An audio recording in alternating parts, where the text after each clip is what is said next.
Welcome to the Page Turnerz podcast, where book lovers unite to celebrate the enchanting world of fiction. With your host, Paul A. Brooks. In each episode, we'll dive into the captivating realms of storytelling, exploring the pages that transport us to magical places and introduce us to unforgettable characters. In each episode, we'll embark on a creative expedition through the minds of seasoned and emerging writers to unravel the mysteries and unveil the passion that fuels their stories. Join us on this odyssey through the pages and pixels of imagination, where words become worlds and stories illuminate our lives. So, pour yourself a coffee and immerse yourself in discussions about writing, gripping plots, heroes and villains, and the sheer joy of escaping into a well-crafted story. On today's show, I'm talking to Dan Hoskins, author of the Council of Athyzia, Book 1 of the Athyziad series. The maps and illustrations in the book are fantastic, and as Dan says, he probably spends far too much time thinking about maps of places that don't exist, but they certainly add to his stories. This is fantasy author Dan Hoskins. Oh, hello. Hi, Dan. Welcome to the podcast. Thanks ever so much for coming. You're in Boston, is that right? Yes, I would say right outside of Boston. It's Hudson, Mass, but most people, it's easier just to say Boston. Yeah. The closest city for sure. Sure. Is it a big town that you live in then? No, it's probably average size. I would say typical New England suburbs, but it's got enough going on. It's pretty fun. Yeah, great, good. So you're a fantasy author, fantasy writer. Is that the kind of the genre that you prefer to write in, or have you got sort of plans to write in other genres later on? We'll talk about what you've written in a moment, but I'm just curious to see, kind of where you're coming from, really. So is it fantasy that you prefer? So right now I'm really enjoying fantasy, but I've been writing in a few different genres. So I also enjoy writing historical fiction. Oh, wow. And then some science fiction as well. So I mean, I know we'll get to my kind of path as an author later, but those were really where my focuses were. And then more recently, I kind of shifted into fantasy.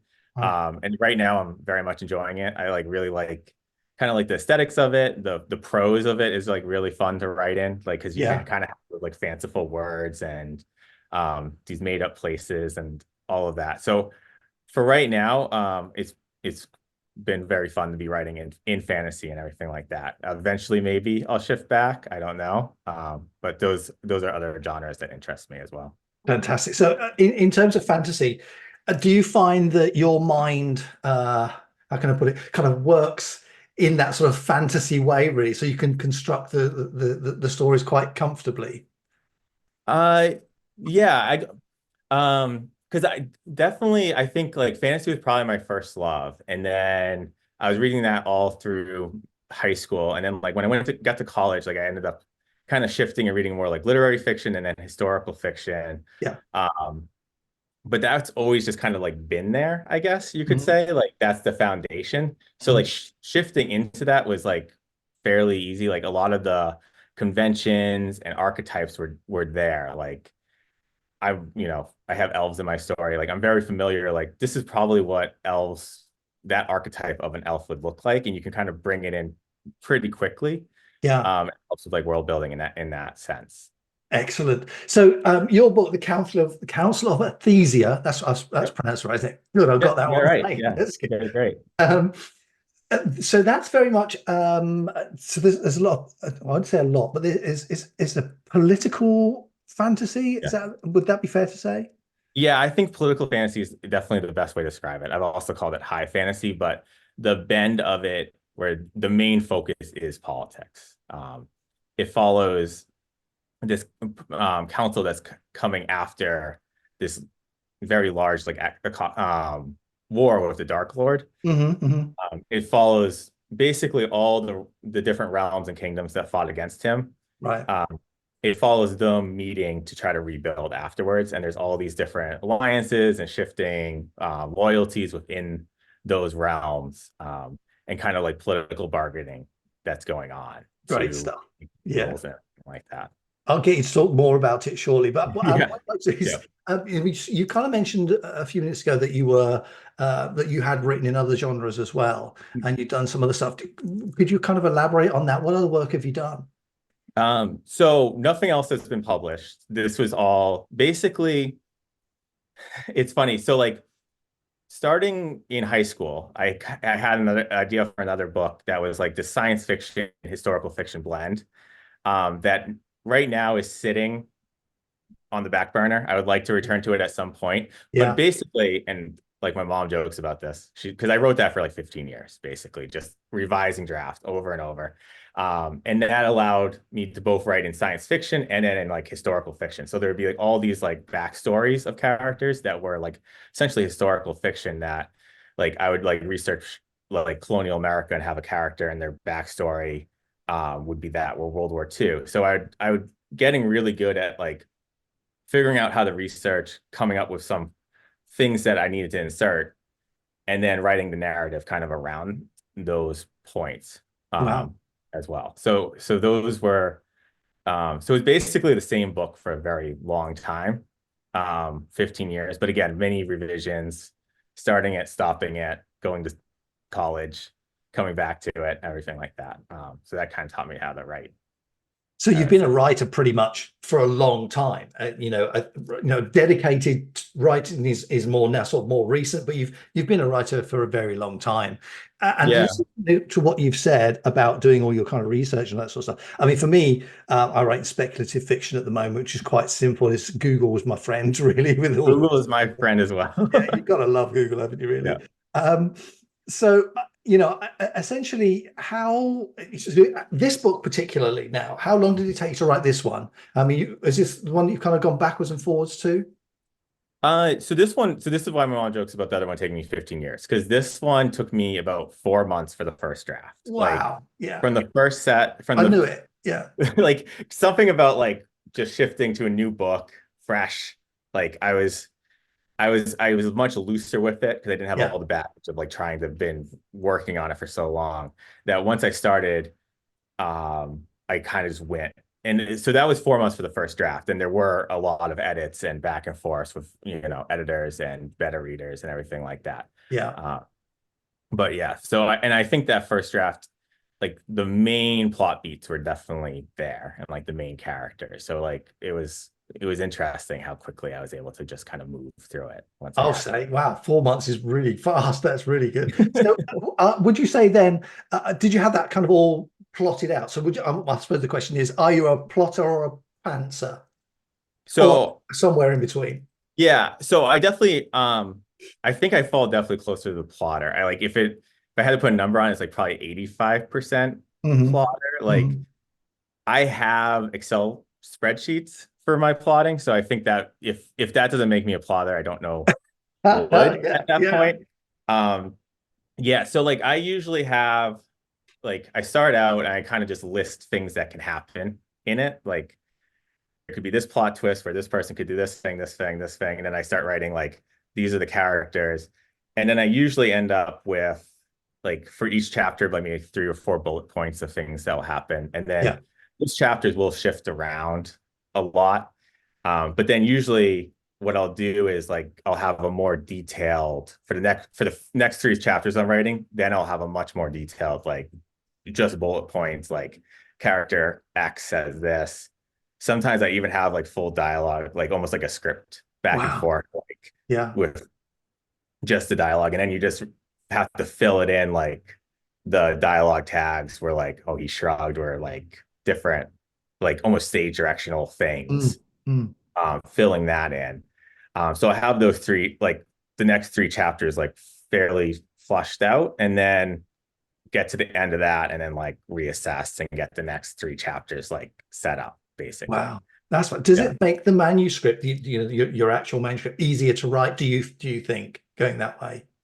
Yeah, I mean that's just the way I've developed. So I Mhm. haven't tried another strategy yet. Yeah, It's just like over the years of doing it, that's kind of like what has kept me focused. Cause like I usually will like be looking ahead, and it's just like helpful to just jot it down and be like, this is the order that this needs to happen in.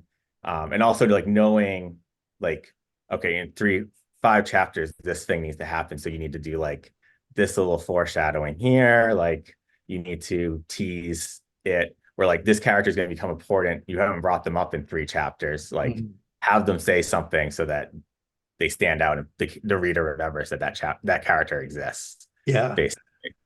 Well, I am completely on the other end of that. I have plot out anything, but that's not. I maybe have 2 or 3 bullet points occasionally of things that I want to make sure. But you know, I'm very much a pantser. It is my story is. I let my characters, for want of a better way of explaining it, I let my characters direct where I'm going to go. You know, and sometimes that doesn't always work out, but in a lot of cases, I am very much a viewer, if you like. I listen to my characters having conversations in my head, and I'm just typing what they're saying. Right, it just gets going. Yeah, kind of just like that. And you know, a lot of times I find that I will perhaps go off on a bit of a tangent. I was talking to Erica Everin, who writes sci-fi, the other day, and I was telling her about I'm trying to write the blurb for the back cover of my book. We know it's difficult anyway. Trying to condense the whole book into 3 or 4 paragraphs is quite tough. But what I did find was that when I had thought hard about, you know, what the book's about and what's going to appeal to readers, I found that what I'd written needed to be changed to fit the blurb, if you like, rather than the other way around. Okay, yeah. Do you know what I mean? So because I discovered something, because I mean I'm writing a trilogy. The second book's about to come out, but I know the end. I know the final page for the last book. And that's somewhat plotting, right? Well, I suppose that's true. You caught me. So you know, it's I found that as a pantser, I suppose that's a bit of a downside of being a pantser, is that you could discover things along the way that mean you've got to rewrite stuff that you did earlier on. And I you know, I'm happy with that. I don't mind that. But sometimes it can feel a little bit overwhelming. So, but I've never sat and plotted out on an Excel spreadsheet.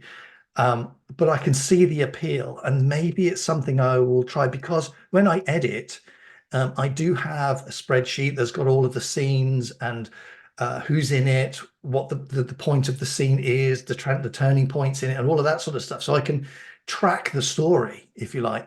I suppose it's quite a way, and I do find that really useful. So maybe you may have convinced me.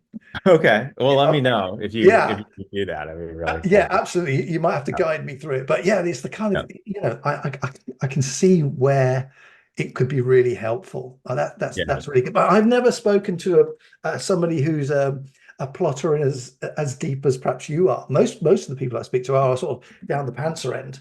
It's interesting now being out like on Bookstagram and everything like that, and hearing like people's processes, because I've been in my own little cocoon for so long, and just this is what happened. Basically, this is what got me the results that work best for me. And then you hear the people and who are like, look at you like, how you doing that? And you're like, oh yeah, you're like, that's just kind of what happened, you know?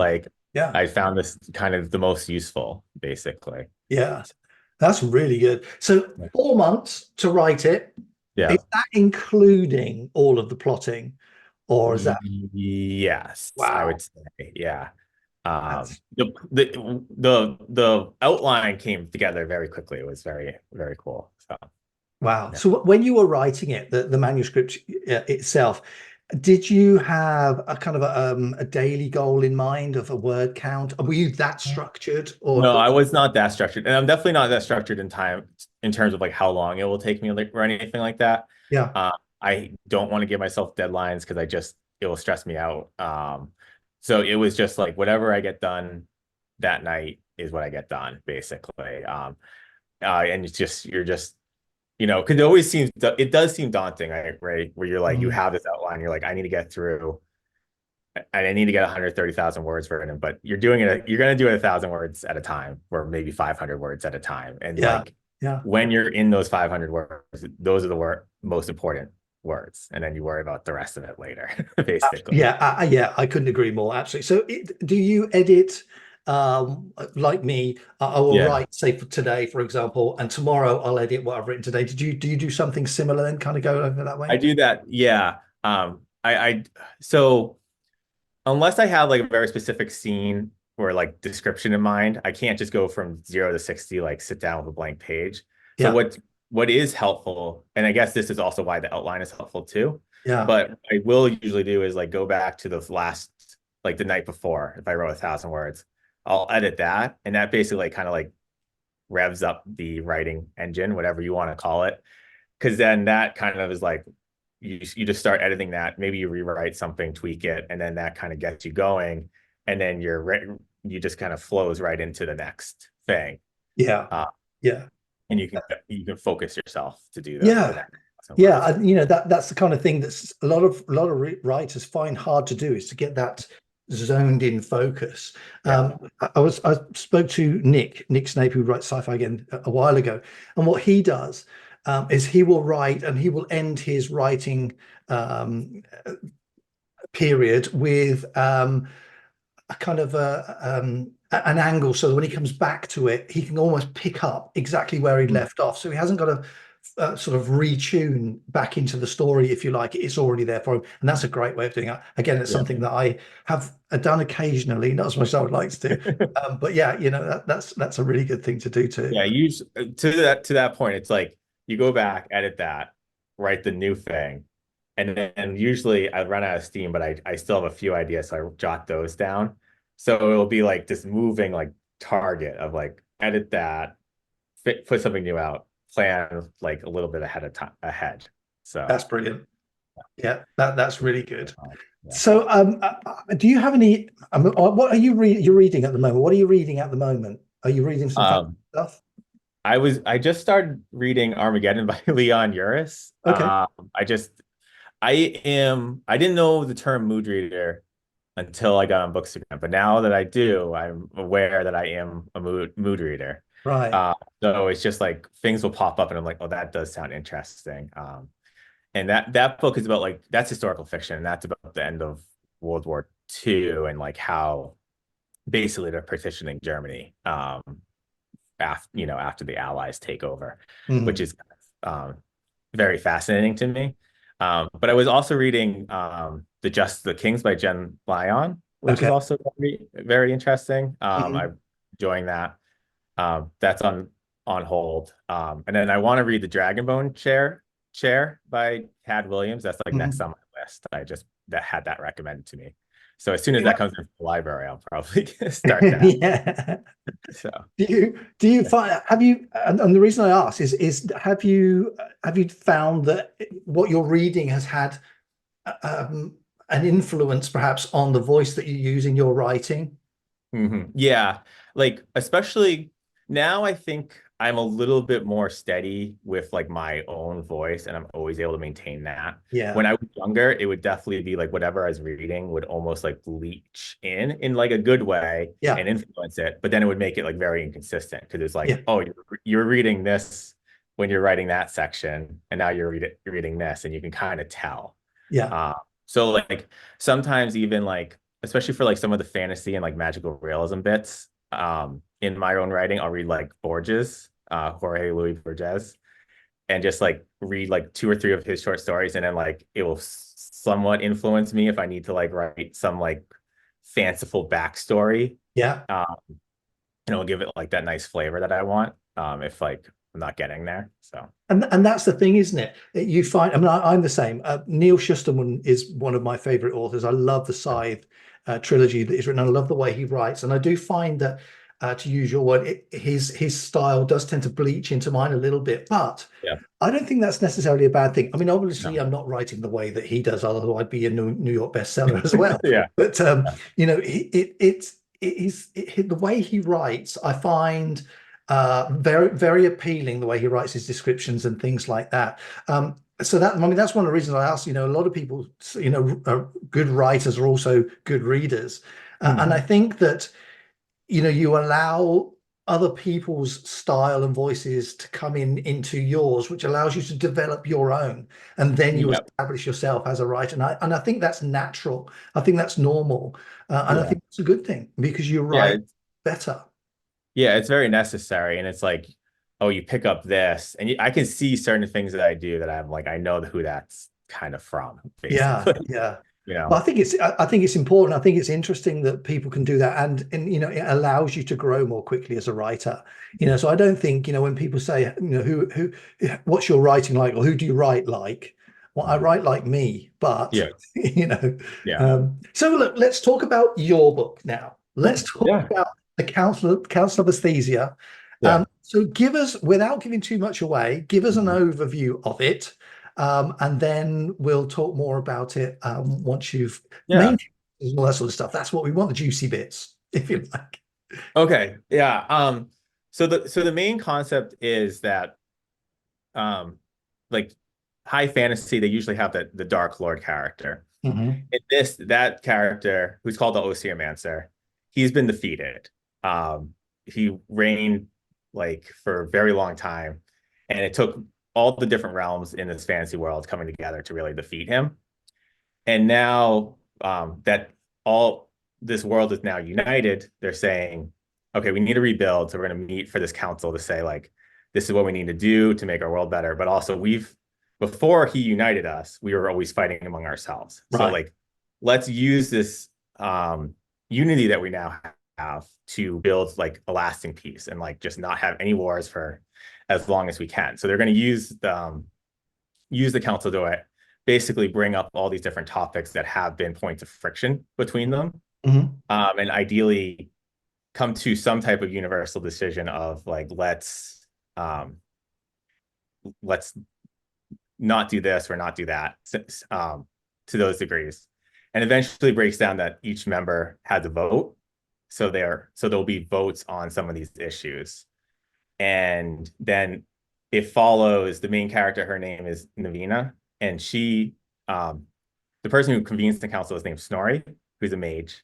She's his apprentice, and she basically kind of goes behind the scenes and is doing all the bartering. Like, hey, if you vote on this issue, then we can get the elves to vote on this issue, and trying to direct the council in that way. So there's a lot of those like horse trading, quid pro quo kind of deals going on in the background that follows her as she does those. Fantastic. Plenty of blood and guts in it.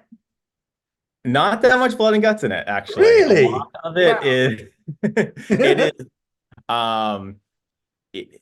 a lot of the action has happened off page. There is there is definitely a fight scene that's fairly quick. But I would say a lot of the tension and drama comes from the debating and the dialogue and trying to convince certain characters to do one thing and then that character doing something else. That's fantastic. I love the intrigue in that sort of stuff. It allows you as a reader to sort of allow your mind to wander, to see how you would settle arguments and disputes and all that. That's really good. What I have noticed in your book as well, you've got some really lovely illustrations, the maps particularly. Oh, thank you. Did you do those? I did do those maps, yes. Wow, they're really good. And then you've got some other illustrations in there as well, right at the beginning of the book. Is that all the sort of stuff that you do yourself? So those illustrations I did not do. So the little I would call them like a sigil. It's like like icons. The icons for each kingdom.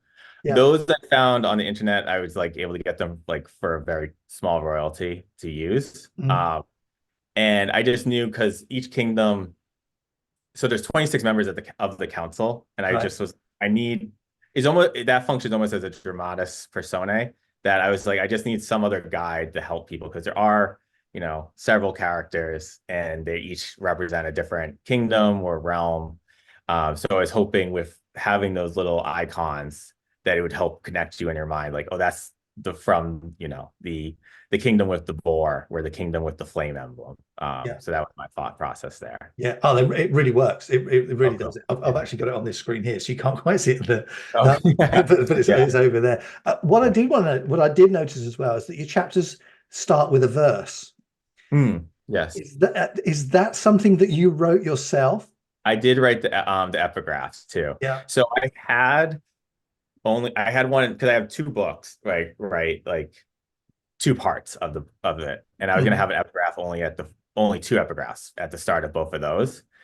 And I worked with a developmental editor, and he was like, I would like more of these. And I was Yeah. like, oh, I Yeah. have 26 chapters. So he's like, Yeah. well, do one for each chapter. I was like, okay. So, but it was like a really nice challenge. And once I got going, it made sense. And it helps, like, you can add like a little piece of world building or just like a nice, something that will set the tone, Yeah. basically, Yeah. for each of them. They're really good. Thank Magic you. may come from the earth and from the blood. That's a great start. So Yeah. just looking at that one, chapter Yeah. one, the Great Alliance. That's really good. Thank you.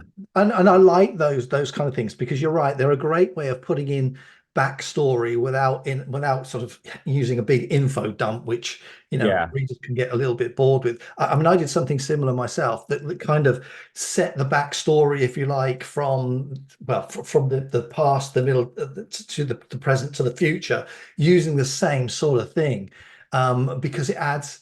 As a writer, there it's another way of stretching your mind, isn't it? To write some verse that kind of is almost obscure but makes sense. So, I'm not a poet by any stretch of the imagination. That blows my mind if you can write that. But yeah, I tried to do that, and mine is very much in the Nostradamus quatrains. So every other line, so it's 4 lines, every other line rhymes. Rhyme. Yeah. Oh, yeah, that's hard. That was a struggle. But again, like you, and you just said, once you get into it, you think, oh yeah, this is a great way of getting a lot more information in so few words. Yeah. It's really good, and they are really good. They're fantastic. I'm Thank you. looking at that one there. They're really good. Well done for that. That's Yeah, really and those books will get referenced because they all have like a book that they're from, so they'll yeah get referenced in the actual text later, yeah. in the story, which was kind of fun too. So of course, people are going to say to you, all right, so where's that book then? Where can I get that one with all the verses in? The Council of Athyzia, the full book. Yeah. I'm doing Amazon KDP, and I'll do KU to start. So Okay. No, sorry, I meant the verses Oh. themselves. Oh, Take them off. No, it's not my fault not being clear. No. Take those verses off and create a book themselves. Yeah. Maybe someday. Yeah. I can write the philosophies of magic. You've got no choice now. You've got they're there. I'm looking at it. I'm on the hook. You got to do it. Yeah. So the cover for the Council of Athyzia, did you do that yourself as well? Or did you get someone to do that?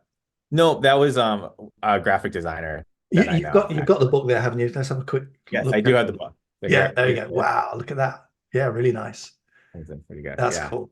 I did do like a quick mock-up, and this is like just so much better than what I was even picturing. Like, I pictured it more like flat, and I did definitely want the towers on there. And then this just the way that the mountains are in the front, it just makes it so much more dramatic. Yeah, very much so. Yeah, I noticed as well. I mean, we were talking off camera before we started this, that you had played around with font size and all that sort of thing to get the book more compact. Is that right? Yeah. So that one that you've got there, is that the final size? No, this won't be the final size. So this was the first run through. I wanted to just get the physical feeling in my hand, and I realized that one, I did like the very, very white, which feels more academic. Yeah. And then two, like, you can shrink the font and it still looks totally fine. Like, so I think this was 12, and it's like 530 pages, and I went down to 11-point font, and now it's 409 pages, which is it's crazy that much of a difference. Oh yeah, absolutely. And the other thing with the first run through was I didn't realize, you can't really tell, but the map gets really cut off, so I had to like go and like put the gutter margins in. So like that's a lot of the process. I was like, I need to make sure that the stuff in the middle of the map doesn't get cut off too. Absolutely. That's what I mean. The proof copies are really valuable for that as well. I mean, this one's mine. Let me just show you mine, Mark. Well, that's mine. There you go. Nice. This is the proof copy of mine. And I did something similar. This is 500 and something pages long, 508, I think, pages long. But originally when I was going to have it done, it's like a 6x9, which is quite, I think it's probably about the same size as yours. Yeah, this is 5.5 by 8.5. Oh, so same size as mine. That's close. Yeah. But I was going to do it bigger, but then of course it would make it much thinner. But then, Yeah. I'm very much, or I was, I now have a Kindle. I've gone over to the dark side. Oh, you have. Yeah. Yeah. I do Um, both. I do both. yeah, I do love the feel of a book, to Mm. open it and read it and all of that sort of stuff. Yeah, so we did 9 by 6, but it was just too big. Yeah. So I just brought it down, which does affect the thickness as well. Did you proofread with that copy that you've got? Yeah. So actually the one that my wife is reading right now, so I don't so there's one more version of this, and that I went through and proofread because Yeah. like I was so excited to have it in my hand. I already done all my proofreading, and then I got it in my hand and I would just open it up and I'd be like, oh, there's a comma that shouldn't be there. Yeah. Yeah. And there's all these like little rogue commas that just kind of like snuck in or something. So like I went through one more time, and again, reading it, the physical copy is like such a different experience for Yeah, sure. it really is. Yeah, you're absolutely right. There's difference. I mean, when I write, I use Google Docs. Uh, Okay. so I'll write on Google Docs, and then I'll read a PDF copy of it, and that alone is just a very different experience, and things that you wouldn't necessarily see on the document pop out on the PDF. So I know Yeah. what you're saying with that. As you say, rogue commas. I don't know what it is about Weird. commas, but they do seem to like to make themselves Find their present, way don't they? wherever they shouldn't be, but then they're not where they should be, but they're where they shouldn't be, and it's Yeah. just Yeah, there's this big thing about commas, isn't there? That how many commas are too many? yeah, exactly. So It's just one of those things, isn't it? yeah. So the your books is on pre-order right now, isn't it? Yes, yeah, And it's on pre. when's the launch date for it? June 21st will be the launch date. And I probably will do the paperback like a week or two before that. I've seen Okay. that as a strategy, Yeah. just to start getting that out there because it takes a little longer to ship, obviously. So then everyone will be able to have it by June 21st. That's fantastic. That's really good. I noticed on your Instagram. Now, I'm going to leave links to your website, Oh, to thank you. Yeah. Instagram, and everything in the description so people can go and get and connect with you and all that stuff. But I noticed on your Instagram that you created a video that is a glossary of pronunciation of the words in their Yes. names and places, etc. Yeah. Was that prompted by some of your beta readers, or was it something that you thought you needed to do anyway? So I was going to make a pronunciation guide, and then I I did send it out to some ARC readers, and some people asked me how do you pronounce things. So I was like, Yeah. okay. And then my wife was also she's always kind of like teasing me about the names and how she can't pronounce them. So I was like, I probably should. And I was like, it's one thing to do those pronunciation guides where it's like nah and then v and like the phonetic spelling, but I was like, I have Instagram at my disposal. Like Yeah. the people who are reading it right now are following me. I can just do a video of me saying it, and that Yeah. will probably be the most effective way of me actually telling people how to pronounce it. So that was the impetus behind it. I was just like, well, I can make a video of me saying it. I'm going to do a second one because there are a few names I didn't get to. So Right.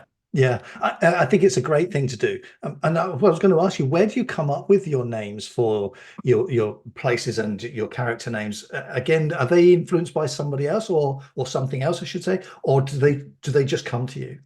so there's a few different strategies I use. Like sometimes it's like I'll just start with one word and kind of just almost like play Wordle with Yeah. it. You Yeah. just changing one letter at a time until you get somewhere else and you just like those sounds. Yeah. Uh, so like Navina, she was originally, I had this idea that she would like her magic would be have purple coloring to it and stuff like that. So like she was originally Ma Vina, which mauve being that word. And then I just didn't like the yam, so I kind of kept changing it until I got Navina, and I thought that was pretty good. Yeah. Sometimes I do like just translation. So like the Dwarf Lord is Lord Ferrum, and Ferrum is iron, is Latin for iron. So Wow. Yeah. yeah. Of course. So I was just like, well, I know dwarves like iron, so let me see what I can add in here. And then usually you're just kind of looking for certain sounds that you like, and then you're doing that kind of Wordle thing where you're just changing a letter at a time until you kind of find something that hits. Yeah. So I suppose what you're trying to do is, and what I did is trying to find a name or the sound of a name or a word that fits the character of the person Yeah. in terms of what they do in the book and in the story. I did that quite a lot. I spent some time doing that. And I think it's valuable time as well because people just relate to them immediately and they know exactly what's doing. I think that's a great thing Yeah. to do. The The video is name, brilliant, by the way. I really yeah. enjoyed it. What's that? The video on Instagram is really Oh, good. I really oh, enjoyed it. thank Again, you. I it's really just appreciate one of that. those things. It's just the little things like that that can make such a difference because there's nothing worse than when you're reading through a book that you've got to reread the same word half a dozen times to try and understand what it means. So when you got something like a glossary, a video like that, I think that's really good. That's Yeah, wonderful. thank you. Yeah. Yeah. I was happy to help. If it helps, people's experience, then I'm really happy about that. Yeah, very definitely. And I think it's important that we do that, because what we want to try and do is we want to try and pull people into our world, the worlds that we're creating, and anything that makes that easier has got to be good. Yeah. You want to eliminate as much friction as you can Yeah, and just let them get into it. yeah, absolutely. So what's next then? So Council of Athyzia comes out in June. Yeah. What are you working on next, or what are you working on now that you are prepared to talk about, or that you can talk about? So I have written the sequel. So I have the first draft of the sequel done. Wow. I still anticipate a lot of edits to do. So I don't want to, I'm definitely not giving myself any deadline yet. I'm going to do the edits, get to June 21st, and then just see when I think that could come out, basically. Yeah. But at least it does feel good knowing I have at least a first draft of that. And then I actually also wrote a prequel as well to this story that's a little shorter. So that one, I'll probably do the sequel first, try to get through that, and then maybe focus on the prequel. I do think the main story will be a trilogy. So I do think that there'll be 3. Yeah. And I have some plot beats for this third. Not fully an ending yet, but I'm getting there. So Yeah. yeah. Fantastic. And sequel then, in your mind, is that going to be next year's book? Yeah, that will definitely be the next book I come out with. Okay. Whether that's like, December, January, it would be like optimistic time frame. Yeah. So, Yeah. but I'm not committing to anything yet. So Yeah. I suppose that's a good thing about us indie authors. We're not hammered by deadlines, I suppose. Yeah, that is so kind of relaxing to have. yeah, yeah, absolutely. Well, listen, Dan, thank you so much for coming on today. I've got an art copy of your book on this screen over here, so I'm going through that, which is really cool. Your website, I love the cover on your website, and you've got a load of maps on your website as well. People need to go. Yeah, I put them up there too, because one thing with the Kindle version, the map just you can't get it that big, so I put it on the website too, and it's like, come look at it on the website. Yeah, very definitely. So the link to the website and your Instagram and everything else will be in the description as well. So yeah, very definitely you need to go and take a look at that because as you said quite rightly, Jenna, the map that I've got here on this screen, without that crease in the middle, you can just see everything. Yeah. And I have, so the physical book won't have, I've corrected that crease in the physical one. Yeah. But yeah, it also is just better, I think.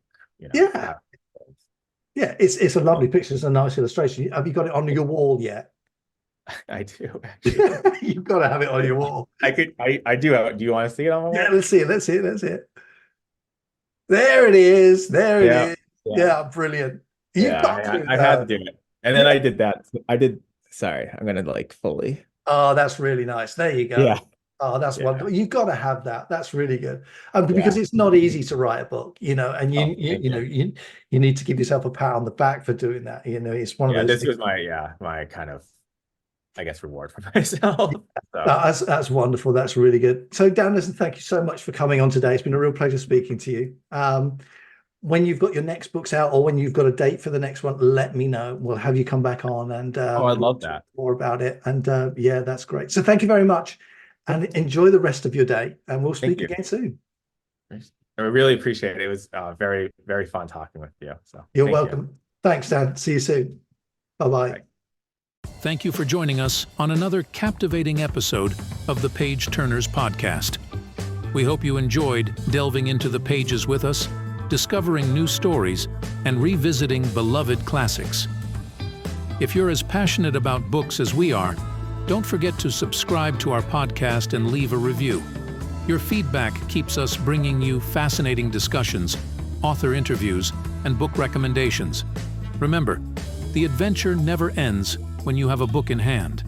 Until next time, keep turning those pages and let the magic of storytelling continue to inspire your imagination. Happy reading.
Welcome to the Turnerz podcast, where book lovers unite to celebrate the enchanting world of fiction. With your host, Paul A. Brooks. In each episode, we'll dive into the captivating realms of storytelling, exploring the pages that transport us to magical places and introduce us to unforgettable characters. In each episode, we'll embark on a creative expedition through the minds of seasoned and emerging writers to unravel the mysteries and unveil the passion that fuels their stories. Join us on this odyssey through the pages and pixels of imagination, where words become worlds and stories illuminate our lives. So, pour yourself a coffee and immerse yourself in discussions about writing, gripping plots, heroes and villains, and the sheer joy of escaping into a well-crafted story.